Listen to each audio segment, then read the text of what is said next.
Hey everyone, my name is Miguel Cortez and this is my submission for the innovation workshop. The innovation I have created is an app called Chapels. To make it a brief explanation, Chapels is basically an app that helps people and churches find the right group. I know when my dad first came here to Canada, he only spoke Spanish and he felt out of place.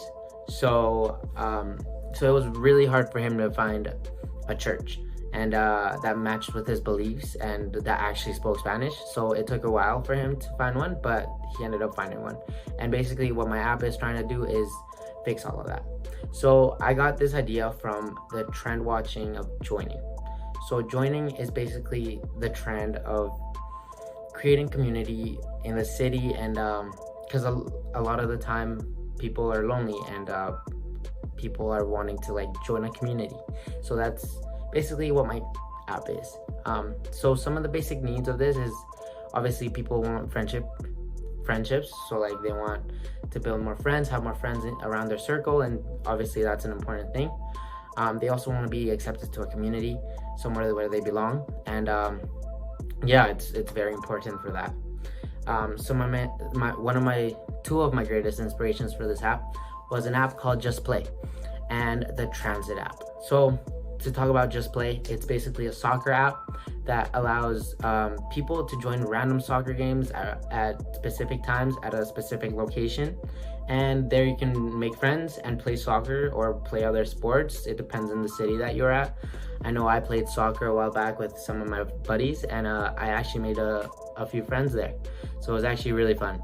I recommend it. And also the Edmonton Transit app. I know it's hard to take the bus, you don't know the right time and everything, but people that use the app, they provide real-time accuracy of when the bus is gonna come. So that's really good to create community. Like you have a community that works on the app, like from the same that use the app, and yeah, I thought that was a really good idea. So I kind of added it into my innovation, which I will get to later.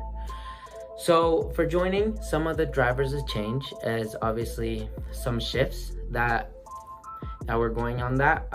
It's people have a hard time interacting with others. I know I do. I'm not a guy to like just come out there and just like talk to you guys. So yeah, people are becoming more self-conscious like myself, and they're afraid to connect. And some people are just lazy and they don't want to make an extra effort. So yeah, some of the big triggers that made this trend joining was obviously the pandemic, and like that impacted a lot of people. People were stuck inside and they didn't have a sense of community, and they would, because it was just them, right?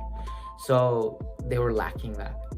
And another reason that I put down of drivers of change was a lot between the war between Ukraine and Russia. I know a lot of Ukrainians got displaced. So actually a source from UNHRC actually says 1/3 of Ukrainians have been displaced from their communities and their country. And I know it's really hard if you get displaced from your country. It's really hard to create a community in a country you don't know. I know that from my dad's experience and my experience as well. Okay, so some emergent expectations. So obviously people want something that's easy to use. So an app that's easy to use is Happier People. I know that because Instagram's really easy to use and people love it. So also accurate information, something that's not misleading, is really important, because that can push someone off from the app or whatever they're interacting with.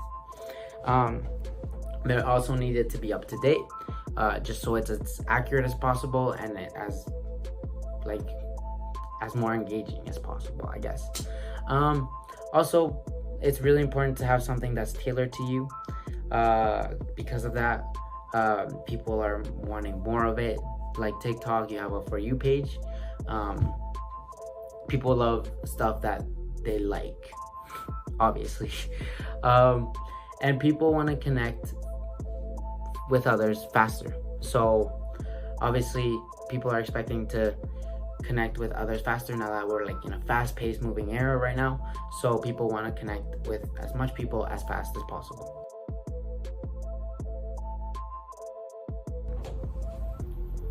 A study by Pew Research Center says that 33% of Americans attend church every single month. That was before the pandemic. Now, after the pandemic, that number went down by 3%, so 30%. That whole 3% is roughly around 10 million people. So that's 10 million people that don't attend church events every single month. So I want to fix that. My app is going to connect people to the church. Churches will be able to sign up for chapels and announce all their events, announce everything that they believe in, and that they will connect with the people. My app will fix that, and we're gonna create community and create more people coming into the church doors. Okay, so the target audience of chapels is obviously gonna be new believers or people that want to are believers and they want to know different churches. But we're also going to target churches, obviously, because churches are the main focus of chapels. We need churches to sign up to chapels to reach more audience. So obviously this is going to be business to business marketing, and we're going to be connecting the church to chapels and hopefully we get people coming in to chapels and connecting in the community. But our main focus for consumers would be young adults. A study by Harvard Gazette says that young adults have been hit the hardest by the pandemic. So obviously we want to create that sense of community and tell young adults that like they're not alone, you know? Also, another research by Aggregate Barnes says that 1 out of 10 Christians don't go to church. So that's why we are targeting people that are Christian but don't go to church. So we want to connect that 1% to a church, or the new believers that, hey, I don't know what I'm doing, I want to be included in this, what do I do? So that is what Chapels is trying to do, trying to create community around the city of Edmonton. And hopefully you like my presentation. Hopefully my editing wasn't too bad. Yeah, bye.